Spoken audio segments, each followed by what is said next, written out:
You know, there's something rather peculiar that happens to certain people. They walk into a room and they feel it all. The unspoken tension between two friends, the hidden sadness behind a smile, and we've been told this is a gift, haven't we? This ability to see what others miss. But I want to suggest something quite different to you today, that this very ability, this clear seeing, might be the most dangerous thing you'll ever possess. Now, I'm not speaking of danger in the ordinary sense. I'm not talking about physical harm. I'm speaking of something far more subtle and far more devastating. The danger of becoming so aware that you can no longer participate in the beautiful unconsciousness that allows most people to live their lives in relative peace. Have you ever watched people at a party? Really watch them. They're playing a game, you see. Everyone knows the rules without ever being told. You ask how someone is, they say, fine. And you both pretend this is a complete answer. You compliment the host. You laugh at jokes that aren't particularly funny. You nod sympathetically at stories you've heard before. It's a kind of collective agreement to stay on the surface, to keep things pleasant, to not look too deeply. But then there's you, the one who sees through it all. You notice the wife who flinches slightly when her husband speaks. You sense the colleague who's desperately lonely despite being surrounded by friends. You feel the anxiety rippling through the room like an invisible current, and here's where the danger begins. Because once you see these things, you cannot unsee them. And more troubling still, your very presence becomes a kind of mirror that others cannot bear to look into. Let me tell you what I mean. When you see clearly, when you perceive the hidden currents beneath social interaction, you're essentially calling attention to what everyone has agreed to ignore. And people don't like this. They really don't like this. Not because they're bad or stupid, but because your parody threatens the very structure that allows them to function. Think of it this way. Society is rather like a stage play. Everyone has their part. The successful businessman, the devoted mother, the reliable friend. These are roles you understand. Costumes we put on. And the play works beautifully so long as everyone stays in character.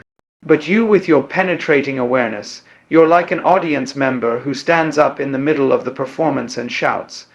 But that's just an actor pretending. Well, you can imagine how welcome that makes you. The first danger then is isolation. And I don't mean the ordinary loneliness of not having enough friends.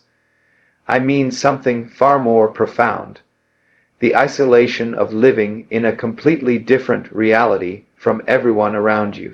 You're speaking a language nobody else understands. You're seeing a world nobody else can see. And the terrible irony is that the more clearly you perceive, the more alone you become. I once knew a woman, let's call her Sarah, who had this extraordinary ability to read people. She could walk into a room and immediately sense who was genuine and who was performing, who was in pain and who was pretending to be fine, who could be trusted and who was hiding something. And you know what happened to her. She lost every close relationship she had, not because she was cruel or judgmental, but simply because people felt exposed around her. They couldn't maintain their comfortable masks in her presence. Her friends would say things like, "You're too intense. You read too much into everything and you cry. Can't you just relax and have fun?" But she couldn't, because seeing clearly isn't something you can turn on and off like a light switch. It's like XCOM asking someone who can hear to simply ignore sound. Once you've developed this capacity for perception, it's always there, always operating, always showing you what others prefer to keep hidden. And here's the second danger. When you see the truth of a situation, when you perceive what's really happening beneath the surface, you face a terrible choice. Do you speak or stay silent? If you speak, you risk being attacked. And I mean this quite literally, though the attack is usually psychological rather than physical. You'll be called negative, overly sensitive, a troublemaker. You'll be accused of creating problems that don't exist, of reading malice into innocent situations, of being unable to just let things be. But if you stay silent, if you swallow what you see and pretend not to notice, You begin to lose contact with yourself. Because every time you ignore your own perception, every time you accept someone else's version of reality when you know it's false, you're essentially telling yourself that your experience cannot be trusted. And over time, this creates a kind of split in your being. Part of you knows the truth, but another part must pretend not to know it. This is madness of a very quiet sort. I remember years ago sitting in a meeting where everyone was congratulating themselves on how well a particular project was going, and I could see clear as day that the whole thing was about to collapse. The signs were everywhere. The forced enthusiasm, the avoidance of certain topics, the way people's eyes would slide away when difficult questions arose. But when I gently suggested that perhaps we should examine some concerning patterns, I was met with hostility, not argument, mind you, not reasoned disagreement, pure defensive hostility. And this brings us to the third danger, the most insidious one. When you see clearly and others don't want to see, they will often turn their anger on you. Not consciously, perhaps, they won't sit down and decide to make you the villain. But unconsciously, automatically, they will begin to treat you as the problem, as if your perception is creating the very difficulties you're merely observing. This is what I call the phenomenon of shooting the messenger. When someone points out that the emperor has no clothes, the crowd doesn't thank them for the truth. The crowd turns on them for disturbing the comfortable fiction everyone was enjoying. Your clarity becomes a threat, and threats must be eliminated or controlled. I've watched this pattern repeat itself countless times. The person who sees clearly gets labeled. They're too negative, they're creating drama, they're unstable, they need to lighten up, they're paranoid. Notice how all these labels have one thing in common. They all suggest that the problem lies in the perceiver, not in what's being perceived. It's a brilliant defensive maneuver, really. If we can convince you that your perception is flawed, we never have to look at what you're perceiving. But here's what nobody tells you. The fourth danger is perhaps the most devastating of all. When you're constantly absorbing the emotional states and hidden truths of everyone around you. When you're perpetually picking up on what's unspoken and unfelt, you begin to lose track of what actually belongs to you. Your own feelings become mixed up with everyone else's. You walk into a room feeling perfectly fine and leave feeling inexplicably anxious or sad or angry. And you have no idea if these feelings are yours or if you've simply absorbed them from the environment like a sponge soaking up water. This is exhausting beyond measure. Imagine never quite knowing which thoughts are your own. Never being certain whether the emotion you're feeling belongs to you or to the person sitting next to you. It's like trying to hear your own voice in a room full of people all talking at once. Eventually, you might forget what your voice even sounds like. I've spoken with people who describe this experience, and they often say the same thing. I feel like I'm disappearing, like there's less and less of me and more of everyone else, and this isn't poetry. This is a real psychological danger. When the boundaries between self and other become too permeable, when you're taking in too much without adequate protection, you can actually lose contact with your own center, your own identity. Now you might be thinking, well, this all sounds rather grim. Is there no hope for those who see clearly? And here's where we come to something interesting, because the danger I'm describing is only dangerous when it's unconscious. When you don't understand what's happening to you, when you think you're going mad or that something is wrong with you. But once you understand the game, once you see that where your clarity is not a flaw, but a particular kind of awareness, everything changes. Not because the seeing stops, but because your relationship to it transforms. You begin to realize that you're not required to save everyone from their unconsciousness. You're not obligated to point out every hidden truth or fix every unacknowledged problem. You see, the truly dangerous thing isn't the seeing itself. It's the compulsion to do something about what you see, the belief that if you perceive a problem, you must solve it. If you sense someone's pain, you must heal it. If you notice a group's dysfunction, you must correct it. This is where the real trouble begins, because you're essentially taking responsibility for things that aren't yours to fix. Let me give you an image. Imagine you're walking by a river and you notice the water is muddy. You can see this clearly. Everyone else passing by seems not to notice or not to care. Now you have a choice. You can jump into the river and try to clear it with your hands, stirring it up more in your efforts, exhausting yourself in an impossible task. Or you can simply observe that the water is muddy.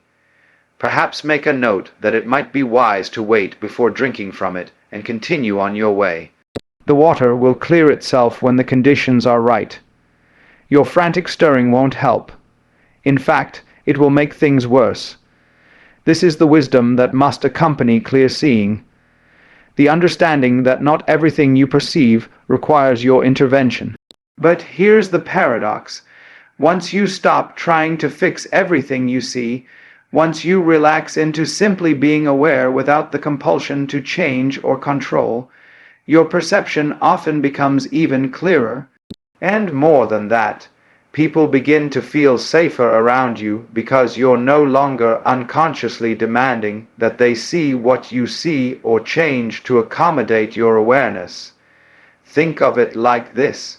When you meet someone who sees you clearly, but doesn't need you to be different, who perceives your struggles without trying to rescue you, who understands your fears without requiring you to face them on their schedule.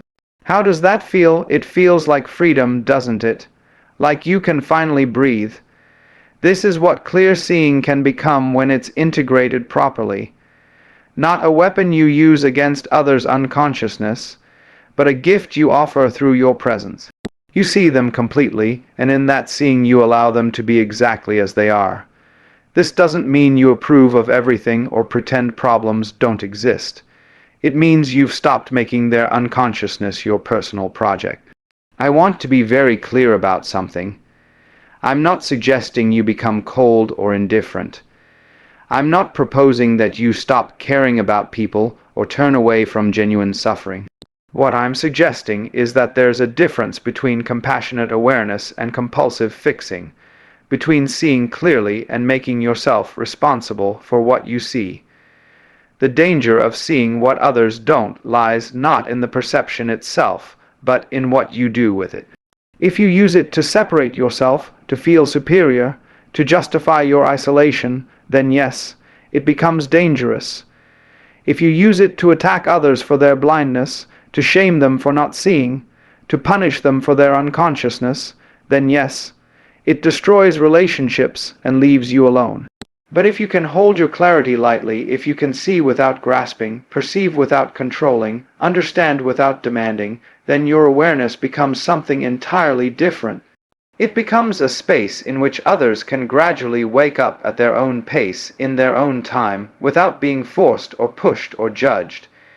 Here's what I've learned after many years of watching people with this capacity for clear seeing. The ones who suffer most are not the ones who see the most.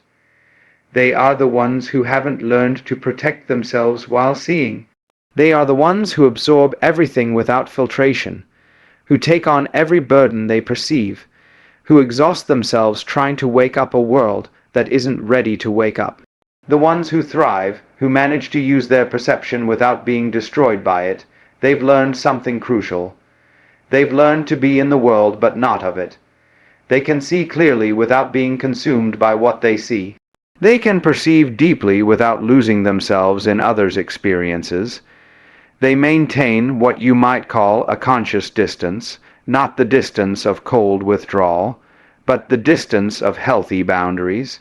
And how does one learn this? Well, it starts with spending time alone.